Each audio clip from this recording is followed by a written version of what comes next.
Bandidos, welcome to the strategic hub of resource mastery, where we will unlock the secrets to abundance in the Division 2. I'm your host, TuxedoBandido, and today we're immersing ourselves in the wealth of knowledge surrounding resources in this dynamic world. Whether you're a fledgling agent or a returning veteran, this guide series is your personalized roadmap to resource prosperity. Count on me as your resource guide, navigating you through the intricate landscape of resource management. From fundamental principles to advanced strategies, I've got your resource needs covered. Get ready for detailed tutorials delving into the nuances of resource acquisition, utilization, and optimization to empower you as an agent with a wealth of endgame assets. But this isn't just about accumulating, it's about flourishing. Join us as we explore diverse resource avenues, tips and tricks, and activities, crafting a comprehensive plan for strategic success. Hey, so this series thrives on community involvement, so whether you have pressing questions, seek advice, or want to share your resource-rich triumphs, drop a comment below. We're right here embarking on this enriching journey alongside you. So gear up, agents, embrace yourself for the ultimate guide that will elevate your resource game, deepen your understanding, and transform you into the savviest of agents in the Division 2. Let's do it!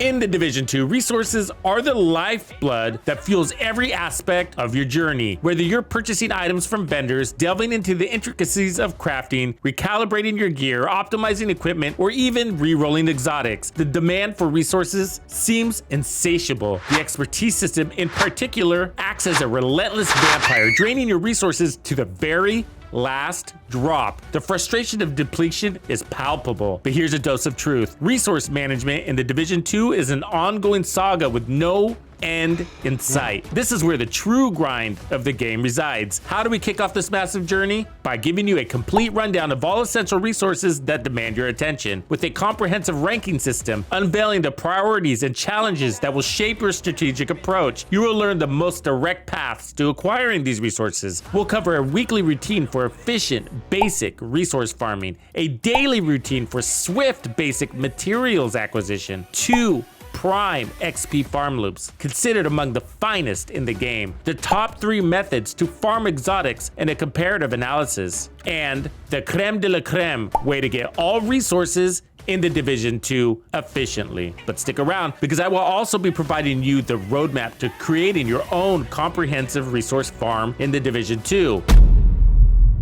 Credits are the primary in-game currency used for purchasing items from vendors, crafting, recalibrating gear, and acquiring blueprints. The priority for this is pretty high because it's basically used in everything, not just transaction, but the recalibration process. There are many ways to easily accumulate lots of credits quickly. You can sell unwanted gear to vendors, and you can purchase in bulk using your watch points. Crafting materials including steel, polycarbonate, ceramics, electronics, titanium, and carbon fiber. These are used for crafting and recalibrating gear and in the expertise system. So basically everywhere. That makes these high priority as they are continuously used and depleted, but the difficulty in acquiring them is relatively easy because they're consumed just as frequently as they're encountered. So these basic materials are awarded for various completed activities. Daily and weekly projects give materials and crafting caches. You can use farm routes to open world caches. Farming factions can also deliver these resources specifically. The True Sons for steel, for carbon fiber, the Outcasts for ceramics, for titanium, the Hyenas for polycarbonate, for electronics. Crushing unwanted gear, including proficiency caches, yields these resources. And don't forget, you can farm red stars during global events to buy material caches and complete challenges to earn event mini reward track material caches. You can also purchase in bulk using your watch points, farm countdown to accumulate lots of loot fast and deconstruct it. But don't forget, you can purchase the season pass for around $9 USD for extra material caches as you level up. And you can even play the Descent game mode to earn material caches. And you might even be able to use NSA tech to buy material caches as early as Season 3, Year 5, 2024. Printer Filament is a resource used for crafting and recalibrating gear, mostly for creating mods and attachments. It's also a favorable resource for the expertise system. That makes the priority pretty darn high so that you can level up your expertise efficiently. Sad news is that it's extremely difficult to encounter this resource. It's rare to find them organically in the world and difficult to accumulate quickly without using valuable watch points. You can farm Countdown to accumulate lots of gear mods and deconstruct those for Filament. You can also load up on eCredits, purchase mods at the vendor, and deconstruct them for Filament. If you want to skip a step, you can even purchase directly in bulk using your watch points. Food, water, and components used mostly for donating requirements for projects. The priority is pretty low, but these are crucial for that SHD requisition project and XP bonus for donating to control points. However, these are really easy to come by. You can encounter them in the world organically, and there's spots readily available to farm in bulk for projects as needed. These resources are also awarded for various completed activities. Gear ribs and weapon alloys are specialized resources used in the gear optimization process, ensuring it reaches its maximum potential. It's got a medium priority because these are crucial for fine-tuning and maximizing the effectiveness of your gear. However, the resources are easy to encounter organically. Countdown hunters give alloys and weaves. You can use Countdown credits to buy optimization caches, farm red stars during global events to buy optimization caches, and you can also complete the challenges to earn event mini reward track optimization caches too. Purchase the season pass for extra optimization caches. You can craft these in bundles using other more basic resources, and for specific brands I recommend Countdown, Targeted Loot Farming, or the Summit. Protective fabric and resource components are crafting materials used for crafting the base of a weapon and gear. The priority is pretty low on these. They are crucial for crafting gear, but most don't overly craft often enough to increase the priority, and the difficulty of getting these is pretty low, and that's because the resources are easy to encounter organically and you get guaranteed drops by deconstructing unwanted gear. However, you cannot directly purchase these resources using watch points. So crush unwanted gear, including proficiency caches. Farm Countdown to accumulate lots of gear and crush it. You can also add directives for more XP to earn proficiency caches even faster. Oh boy, are you ready for these? Tactical assessments. These are faction-based materials mainly used to optimize gear. The priority on these are pretty high because they're critical at the optimization bench. The difficulty of getting this is also high because these resources are only dropped by named bosses, not including the named bosses at those frequently encountered control points. So high quantities are required from each faction. Hey Bandidos, the community we have built together wouldn't have been possible without you. So as a thank you for supporting my channel, I am bringing you the hookup on member perks, including even more Division 2 content and the celebrated gaming music playlists. If you're not part of Tux's Players Club, now is your chance. Every single faction, that makes it difficult to acquire these in bulk, and you can't directly purchase these with watch points, and they require multiple resources to craft. These are one of the most expensive items in the game, and because they're directly linked to the optimization station, that's why optimizing gear is extremely expensive too. To even be able to tap into the crafting capabilities, you must farm control points to acquire blueprints to craft bundles of tactical assessments. This is recommended on challenging or heroic. One way to farm tactical assessments is by completing bounties. That's because you're going to encounter named bosses, and by doing this on heroic, you will get 4 tactical assessments per completion. You can also take on floor 10 of the summit, but don't complete it. Just kill the boss, head back down to the lobby, and then come back up, rinse and repeat. You can craft these in bundles using other more basic resources. This means you can use your watch points indirectly to craft these. That makes multiple characters pretty important as watch point resource mules to bulk purchase these. Use Countdown credits to buy optimization caches that contain these. You can also farm red stars during global events to buy optimization caches too, and complete challenges to earn event mini reward track optimization optimization caches. And don't forget about that season pass that also gives those optimization caches that contain tactical assessments. Build recon data is a currency for the recalibration, optimization, and expertise systems. They're crucial for advancing your build potency, but they're easy to accumulate in general open world activity. So clearing control points and even landmarks in the DZ is a great way to accumulate your recon data. You can craft these in bundles using other more basic resources. You can use countdown credits to buy optimization caches that host these. Also those red stars during global events to buy optimization caches, and by completing the mini rewards track, picking up those optimization caches from the season pass. And of course, you can purchase these directly in bulk using your watch points, which is a very easy way to do things. SHD Calibrations is one of the rarest materials necessary for optimization and the expertise system, and they're pretty crucial for advancing build potency. But these are rare to encounter organically in the world and difficult to accumulate quickly without using valuable watch points. They're expensive to craft and consumed in bulk. However, you can craft these in bundles using other more basic resources. Daily and weekly projects give SHD calibrations, and we'll be getting a buff in Season 3, Year 5, 2024. Not many know this, but the crates and countdown give SHD calibrations. Be sure to open those when you're there. You can also use countdown credits to buy optimization caches. You can farm red stars to do the same during global events, and with the mini and large season reward tracks. You can purchase directly in bulk using your watch points. Dark Zone currency is earned by extracting contaminated gear in the Dark Zones, and it's used for purchasing Dark Zone specific items from DZ vendors. However, the priority is pretty low on this because DZ vendors rarely have items worth purchasing, and there are easier methods to acquiring Dark Zone exclusive named items. Also, by the way, you don't only have to extract contaminated gear, there's also small DZ credit caches, but they're a pain in the butt to accumulate anything serious. If you're looking for Dark Zone exclusive items, I recommend just farming named item caches, which you can do by playing Countdown,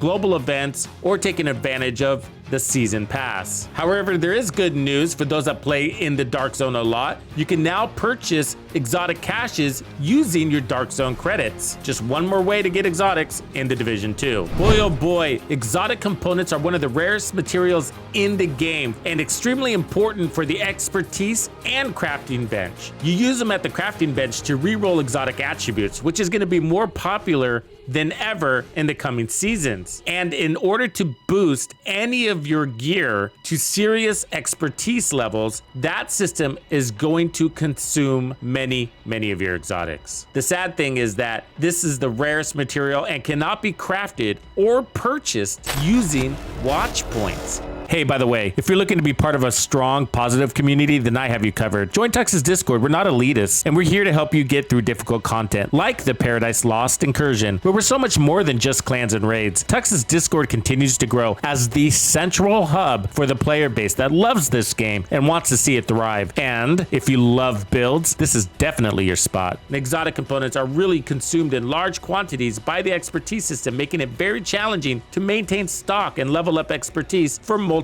items. But hey, this is how you're gonna get around it. Doing weekly projects will yield you 4 exotic caches every single week. You can deconstruct, duplicate, and unwanted exotics you are rewarded from gameplay. You can complete heroic control points routinely for a 10% RNG chance of component drops when you open up the cache. You can farm red stars during global events to buy exotic caches, complete challenges to earn event mini reward track exotic caches. You can farm countdown regularly for exotics and use countdown credits to buy exotic caches. You can extract credits from the Dark Zone to buy exotic caches from the DZ vendors. You can play the Descent game mode to earn exotic caches. And coming soon, you may be able to use NSA Tech to buy exotic caches as early as Season 3, Year 5, 2024. And don't forget to purchase the Season Pass for around 9 USD for extra exotic caches as you level up on the rewards track. If you've reached this point, you might be sensing the enormity of the task ahead, like a towering mountain standing between you and the essential resources. Welcome to the looter-shooter genre. Allow me to alleviate any concerns by arming you with what you need to develop your comprehensive tactical plan to make this process entirely manageable. And so when you're farming for resources, you really want to be one-track minded. So basically avoid fights. And one way to do that is putting on these skills. So if you run the scanner pulse, you can constantly scan to see if you're gonna run into some enemies around a corner or something like that. And then the decoy allows you to run through enemies, drop the decoy, and let them focus on that as you escape or continue on with your scavenging. Okay, first, let me give you a weekly routine for efficient basic resource farming. So we're talking about water, components, and food. And what makes a great farm is easy access to those locations by fast travel with minimal running in the open world. One of the best places to get water is right here. Okay, so the coordinates to this water location is 973-1919. And what you're looking for are these big blue barrels. And sometimes you can run right by one and not realize it.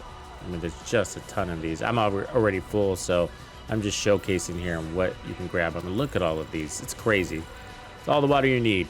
Okay, now let's check out one of my favorite places for food. So we're gonna go to Final Epiphany, and the food cache we're looking for is right here at 1965-3270. So what you're looking for here are these green caches. They look like this. Now these contain food, so just make sure you load up on every single one that you can see. And they love to put them in interesting places, like in here. Here's another one, real easy to run by them. One of my other favorite water farms is right here, 2161-3456. It's just up the street. Resource runs can be daily because they only take a couple of minutes. And if you can integrate these into your daily routine, then you're gonna stay topped off on most of your basic materials. These are consumed in just about everything. I have 2 resource runs, coordinates provided. And one of the best resource runs is actually underground, and you can get there by fast traveling to the DZ South main entrance. Okay, so where we wanna go is actually this building, and the coordinates are approximately 897-3188 on the corner of Jefferson and 14th Street. Should be pretty hard to miss. And so basically what you're gonna wanna do is make sure you just peek around every little nook and cranny and grab all the resources you can. Everything should just basically be lined up for you, and you're gonna get a mix of all sorts of resources. And when you're doing this, you want to be thorough. You don't want to run by anything, and you want to even grab loot. Whether it's good loot or not doesn't matter, because you're just gonna crush it for even more resources. And you definitely wanna pick up these caches. So right now I'm playing on heroic and I'm getting purple gear, but these are actually getting a buff in season 3. So if you're watching this in season 3 or later, 2024, then these are gonna be worth opening now. They're gonna be giving you the appropriate level gear. And if you need keys, you're gonna get faction keys down here also. These are gonna be everywhere. So the exit is 898-3009. So long time standing, one of the best places the community agrees to get resources is the East Mall. Basically this strip, whether you do control points or not. So it basically starts right here at Sinkhole, and you're just gonna kind of sneak around the backside of Sinkhole and grab everything you can. Electronics, and this is where things start getting closer together here.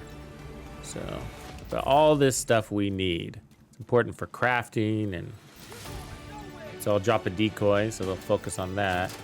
And I'll hang over here, there's another electronic box. Lots of resources here. I mean, I'll be missing some because there's just so many.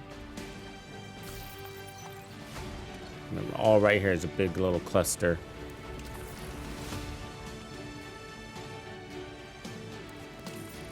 We're gonna do solar farm here. Some great stuff in solar farm. It's all in the perimeters, so you should be able to get most of it without fighting. There's a perimeter line, and if you stay on the other side of that, you make yourself even more incognito. But in these little huts over here, tons of stuff. All right, now I'm not gonna loop all the way around because I don't wanna reverse my path. So now I'm gonna continue down the lawn. XP farming is extremely valuable. This is gonna load you up in watch points because you're gonna level up quickly, and you'll be able to allocate those points to purchase most resources, whether directly or indirectly with your watch. Okay, so here is my personal favorite XP farm loop that I run with all directives. And I personally believe that the best XP farm is not an activity, it's a build. And so if you're looking for a really good build that makes running all 5 directives extremely easy, then this is the one for you. Check out this video when you get a second. I'll put a link down in the description area below. And this is also a loop that I highly recommend. And that's because there's an array of different types of activities you can complete, and you just have to run in a circle, and by the time you complete the circle, you'll have new activities you can complete. And a lot of people really enjoy taking down the public executions, but all of these offer a variety of NPC ranks versus control points where you're always encountering elites. However, with the XP farm build I'm recommending, it doesn't matter. Heroic is gonna feel like story mode. Okay, let's talk about the top 3 methods to farming exotics and then compare them. First up is your weekly project. So you can complete a legendary mission that rotates every single week to get an exotic cache. Just by donating basic resources, you get a free exotic cache. And by completing what says 30 floors now, but soon to be 15 floors in the summit, you're gonna also get an exotic cache. That's 3 so far, but we're not done. By completing Descent and beating the Nemesis, you're also gonna get an exotic cache. So you have 4 projects that will give you 4 exotic caches. Okay, number 2, if you have multiple characters, you can at least do the SHD requisition on the additional 3 possible characters that you can have. So without doing any of these other things, you have a real easy 7 exotics doing projects with multiple characters every single week. One of the other very popularized ways of accumulating massive amounts of exotics is from global events. For one, you got the mini rewards track that usually has 1 or 2 exotics at the back end of it. But you also get these red stars that act as a currency, and when the season vendor is open, you can spend those to buy exotic caches. With efficient XP farming, using the methods, builds, and routes that I'm gonna provide you, you can get pretty large numbers of red stars. And this is a no-joke way of accumulating exotic caches and should not be ignored. The downside to this method is that global events usually only come around once per month, but they do last for 2 weeks. Okay, the other really popular way is the countdown method. So by going into countdown and setting your targeted loot to generic drops such as backpacks or assault rifles, you're giving yourself an even better chance of getting an exotic to drop during gameplay. However, even if it doesn't, you get those requisition credits, and you can accumulate those to purchase exotic caches for about 224 credits. For most people, the countdown method will accumulate exotics 2 to 3 times faster than the global events method. And it's always available, unlike global events, which are periodic. And so hands down, Countdown is the best exotic farm in the game. At the very least, using the credits to buy those exotic caches. We interrupt our program to bring you this important message. In The Division 2, the acquisition of resources is a nuanced process that demands a multifaceted approach. The game's developers intentionally ensured that no singular method stands as the definitive meta way to accumulate all essential materials. Instead, a strategic combination of various tactics, each serving a distinct purpose, is the key to resource accumulation. The intentional design choice by the developers underscores the dynamic and diverse nature of the in-game economy. Players are encouraged to explore and engage with a plethora of activities, each offering unique benefits in terms of materials, credits, and rewards. Whether it's completing missions, participating in events, engaging in specific farming routes, or delving into the dark zone, each method caters to different resource needs. The absence of a one-size-fits-all strategy accentuates the importance of adaptability and tactical thinking. Agents must deploy a range of tactics to obtain priority materials, considering factors such as time invested, the current in-game events, and individual playstyle preferences. Moreover, the deployment of multiple tactics is further highlighted by the game's ever-evolving nature. Updates, patches, and expansions introduce new content, modify existing mechanics, and often bring about shifts in the resource landscape, just like Countdown did. This necessitates an ongoing reassessment of strategies to stay efficient and relevant in pursuit of essential materials. Agents who master this dynamic approach find themselves well equipped to navigate the challenges of Washington, D.C., and emerge as formidable forces in the Division 2's dynamic world. Now, back to our show. In summary, Countdown stands as the unparalleled champion of farming in the Division 2. It seamlessly provides nearly every essential material, be it through direct gameplay rewards or the vendor caches. However, even in the face of Countdown's remarkable efficiency, nothing surpasses the advantage of multiple characters, outclassing even this exceptional game mode. The reasons lie in the invaluable access to the rarest resource of all, stash space.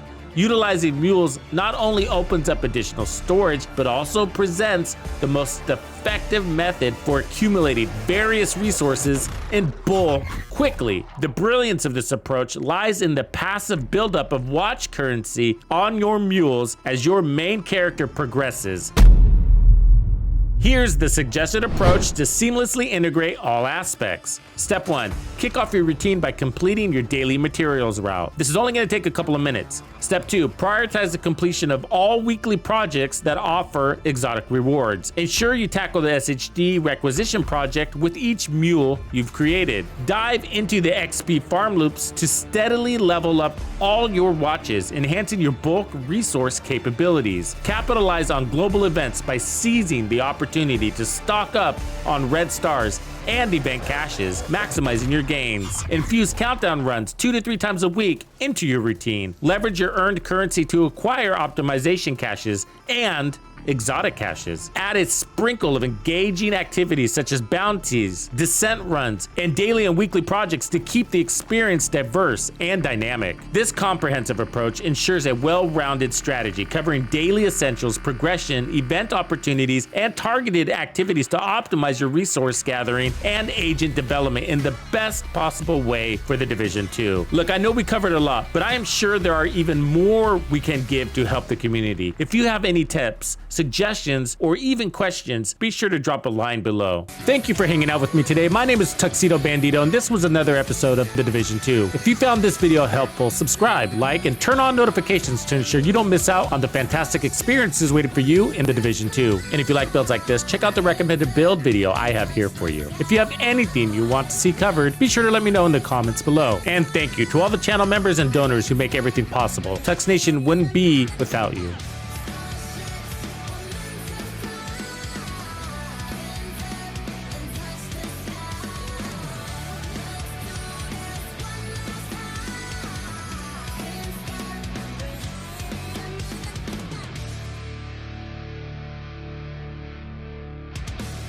Follow me. I get it.